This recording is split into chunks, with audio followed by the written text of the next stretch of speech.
Bienvenidos a un nuevo video. En esta ocasión vamos a ver las fases de la creación de un programa en términos generales.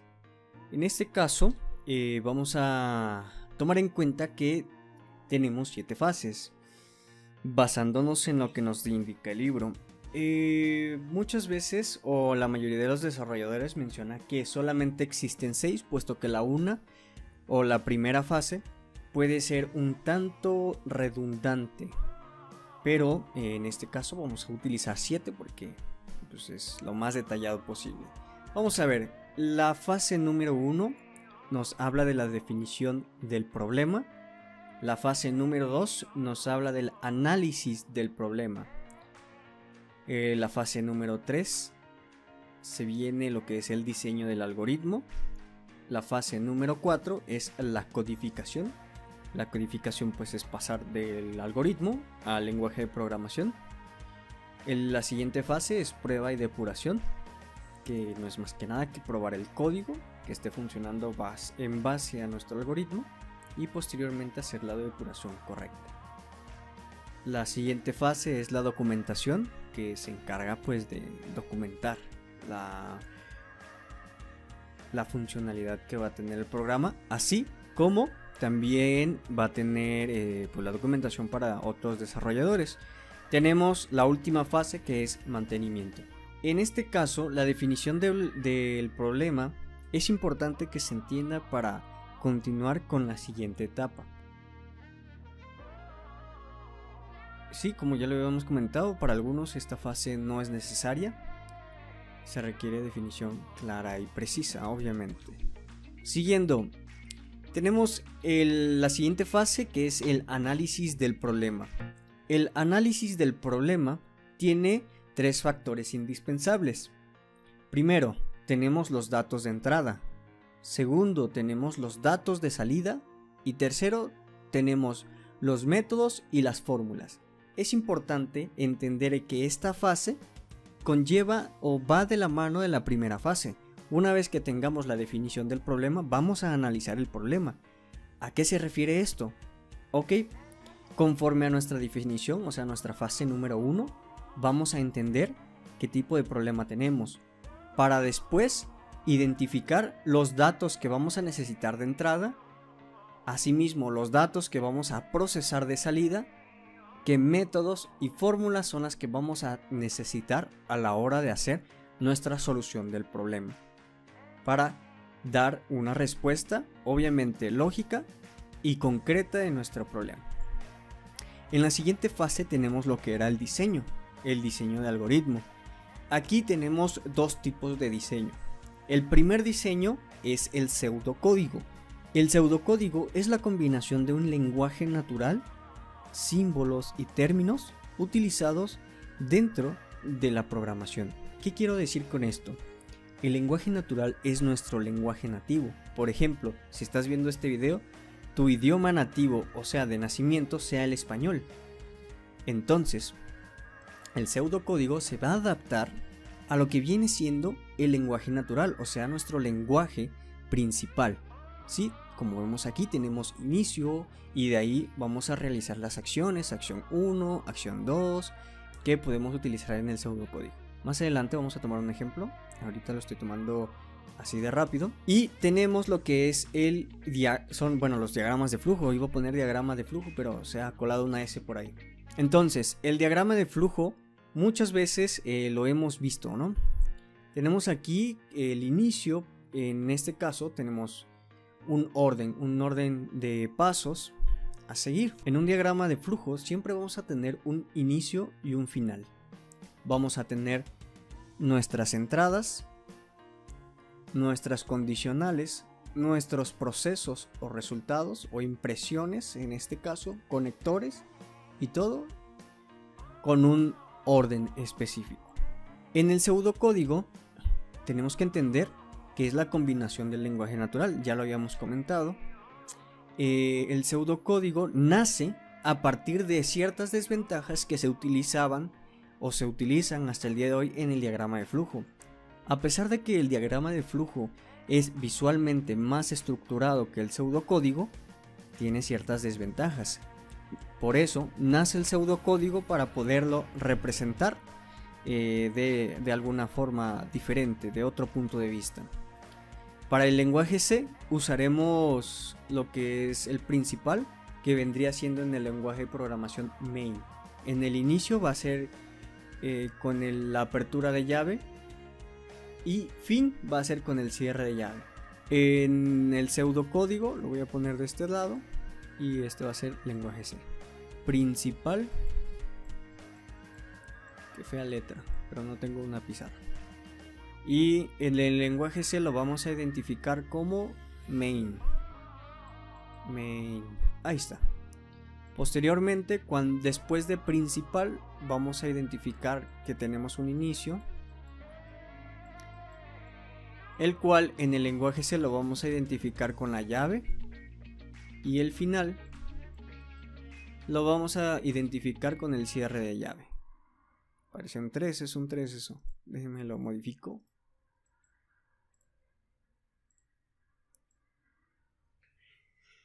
Entonces, vamos a ver rápidamente lo que es un diagrama de flujo. En el diagrama de flujo vamos a tener en cuenta que es una representación gráfica, la cual va a llevar varios símbolos. Vamos a tener lo que es el símbolo de entrada y salida, de inicio y final, entrada y salida de datos. Tenemos el símbolo de decisión, nuestro símbolo de proceso, el cual va a ser operaciones. Nuestras líneas de flujo, tenemos nuestros ciclos. En este caso vamos a utilizar en lenguaje de programación el símbolo de impresión. Esto significa que vamos a arrojar mensajes al usuario, y tenemos nuestros conectores. Obviamente van a existir más símbolos, pero estos son los básicos que vamos a estar utilizando, ¿de acuerdo? Muy indispensable, hay que evitar siempre los cruces de línea. También no deben quedar líneas de flujo sin conectar. O sea, sé que desde que inicia todo debe estar conectado, ya que debe llevar un orden, como lo hemos estado comentando. También es importante evitar la terminología del lenguaje de programación. Tanto en el pseudocódigo como en el diagrama de flujo hay que meter lo que vendría siendo lenguaje natural. ¿Qué se gana con esto? Lo que se gana es que cualquiera pueda leerlo, ya sea personas que no sepan absolutamente nada de programación. ¿Qué pasa si yo de repente le digo a una persona, ¿sabes qué? Es que yo quiero esta variable. Y pues muchos van a decir, ok, ¿esto qué significa, no?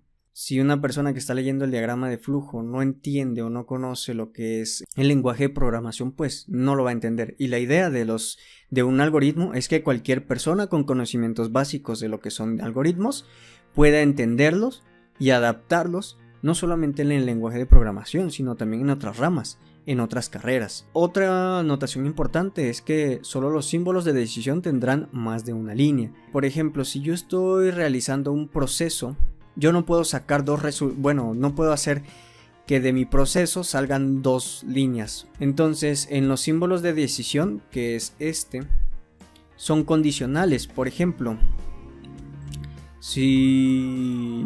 más adelante lo vamos a ver, pero algo de rápido. Una condicional es una pregunta, así de fácil. Entonces, por ejemplo, yo pregunto aquí, ¿eres hombre? Sí, va a ser algo. No, va a ser otra cosa. ¿Me explico? No sé, pudiera ser algún baño. ¿Eres hombre? Sí, puedes entrar. No, te tienes que ir al baño de mujeres. Y vamos a ver un ejemplo, ¿de acuerdo? En este caso vamos a empezar con el pseudocódigo. Por ejemplo, recuerdan que para empezar, ¿qué necesitábamos? Principal, ¿cierto? Entonces, vamos a identificar siempre, o a escribir siempre en un pseudocódigo, principal. Una vez que tengamos principal, la siguiente línea va a ser inicio. Aquí estamos viendo que nuestro problema va a ser de suma de dos números. Suma de dos números enteros. Pongo... ¿Cómo se llama?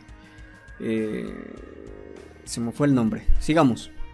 Entonces aquí estamos hablando que tenemos de tipo de dato entero 3 variables. Tenemos la variable que se llama número 1, otra variable que se llama número 2 y otra variable que se llama suma. Entonces nos está diciendo que aquí nuestro tipo de dato entero no va a llevar decimales. Una vez que tenemos declaradas nuestras variables de tipo entero, siempre hay que identificar qué tipo de dato vamos a utilizar y cómo llamarlas. Así de fácil. Muy bien, sigamos.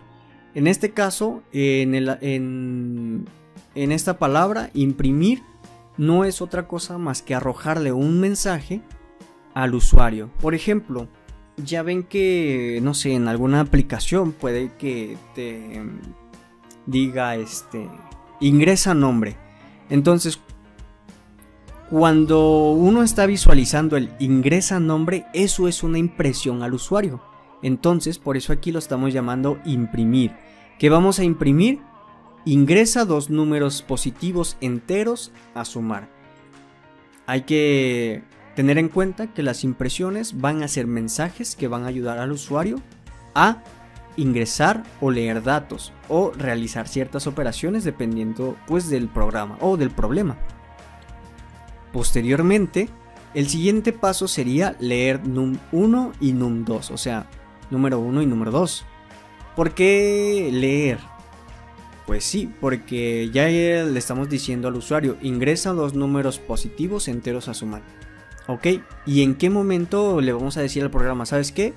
En la variable número 1 vas a almacenar el primer número y en tu variable número o num2 vas a almacenar tu segundo número. Obviamente el programa no tiene conciencia propia, es por eso que hay que decirle paso por paso qué es lo que tiene que hacer. Al momento de leer no es otra cosa más que el programa va a estar atento hasta que el usuario ingrese un valor. Para visualizarlo más fácil, ya ven que cuando vas a introducir texto o alguna cosa en el teclado aparece una línea. Sí, esa línea parpadea. Eso significa que está escuchando o que va a leer lo que el usuario introduzca. En este caso, cuando tú introduzcas el primer valor, el programa lo que va a hacer va a almacenar tu valor. Por ejemplo, digamos num1. Metemos un número o un dato. Qué feo está. Déjenmelo de nuevo. Imaginemos que dice N1. Entonces le vamos a decir que 4. Y dice, ok, dale enter. Le doy enter. Y una vez que le doy enter, dice, ok, tengo que escuchar o tengo que esperar a que el usuario introduzca un segundo número para que yo lo pueda guardar en mi segunda variable. Porque aquí num2 no vale nada, no tiene ningún número, ¿de acuerdo? Entonces, déjenme borro esto. Entonces, una vez que tengamos el segundo número pensado, le vamos a decir, ok, N2 va a tener lo que el usuario introduzca. Entonces el usuario a lo mejor puso 7. Entonces dice, ok, entonces cuando yo estoy leyendo, yo leo que el 4 lo voy a almacenar en la primera variable que yo puse aquí. Y el 7 lo voy a guardar en la segunda variable. Si seguimos con el proceso, vamos a decir, ok, ¿y ahora qué tengo que hacer? Pues la suma. Entonces, para realizar la suma, recuerden que aquí declaré mi variable llamada suma. Entonces, suma aquí no vale nada. Entonces, ¿cómo voy a obtener yo la suma de estos dos números? Pues le tengo que decir, suma va a ser igual. Esta flechita significa que va a ser una operación. Entonces, suma va a ser lo que haga la operación de número 1, 4, más lo que tenga número 2, 7. En este caso, recuerden que estos números son variables. El usuario siempre va a meter algún número o dato o valor que uno como programador no sabe. Entonces lo debe interpretar o guardar en variables. Como ya le habíamos dicho, variables, valores que siempre van a cambiar. Entonces, la operación va a ser número 1 más número 2. Va a ser 7 y 4 son 11. Entonces va a decir suma es igual a 11. Sí, porque suma está haciendo la operación de número 1 y número 2 y su resultado se va a almacenar en suma. Muy fácil, ¿cierto? Luego vamos a decirle al usuario, la suma es, o sea, imprimir, la suma es, y vamos a imprimir lo que tenga suma. ¿Suma cuánto vale? 11. Y así de fácil se hace una mini calculadora. Vamos a borrar todo esto. Quiero que vean lo fácil que es identificar las variables. En este caso, lo azul, lo que está remarcado con azul, significa qué es el tipo de dato o qué es lo que va a hacer. Siempre hay que hacer siempre hay que especificarle qué es lo que tiene que hacer. En este caso, de color rojo, indicamos las variables. Las variables siempre van a ser como espacios de memoria que van a tener datos. ¿De acuerdo? Aquí se me olvidó remarcarlo. Bueno, sigamos porque se está alargando esto. Tenemos lo que es un ejemplo de diagrama de flujo. Recordemos que el diagrama de flujo siempre inicia y posteriormente, siguiendo las líneas de flujo, vamos a tener una lectura de datos. Esto significa que va a leer datos. Entonces le estamos diciendo, igual como en el pseudocódigo, ¿sí? Aquí ya nada más me maneja lo que son variables, las variables que vamos a utilizar. ¿Qué variables? Pues número 1, número 2 y suma. Siguiendo el ciclo del flujo, le vamos a indicar el rectángulo significa el proceso. Le vamos a decir que suma es igual a lo que tenga como resultado de la suma del número 1 y número 2. Posteriormente vamos a imprimir la suma. Y con eso terminamos. Siguiendo con nuestras fases, nuestra cuarta fase es la codificación. Y aquí no es otra cosa más que transcribir nuestro algoritmo al lenguaje de programación. Sacamos nuestro algoritmo ya sea en pseudocódigo o diagrama de flujo para después pasarlo a lo que es el lenguaje de programación como tal. Nuestra quinta fase es la prueba y decodificación. Aquí no es otra cosa más que realizar las pruebas necesarias de que nuestro programa ya esté funcionando. Si nuestro programa está cumpliendo con todas la solución de los problemas que hemos de plantearle en un principio a nuestro algoritmo, pues prácticamente sería todo. Pero llega a suceder, y obviamente uno cuando está empezando, y también sucede que cuando ya uno está desarrollando, hay problemas. Tenemos la fase 6, que es la documentación. ¿Qué es la documentación?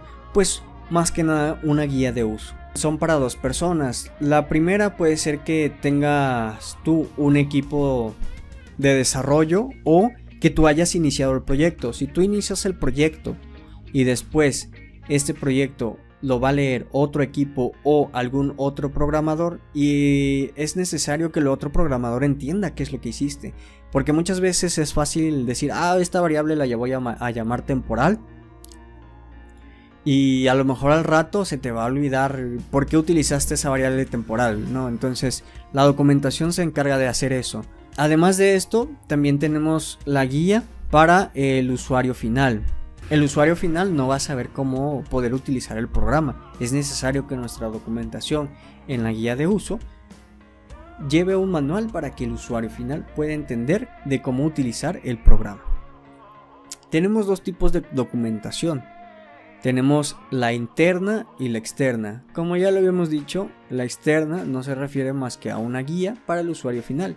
Y la interna habla acerca de lo que es el programador. Dentro del código, cuando estés desarrollando, puedes hacer comentarios para identificar qué tipo de variables son, para qué hiciste la variable, qué hace tal función, qué hace tal método, en fin. Y ya para terminar, tenemos lo que es la fase 7, el mantenimiento. Muchas veces todos piensan que el mantenimiento es, no sé, reparar, ¿no? Reparar. Y no es así.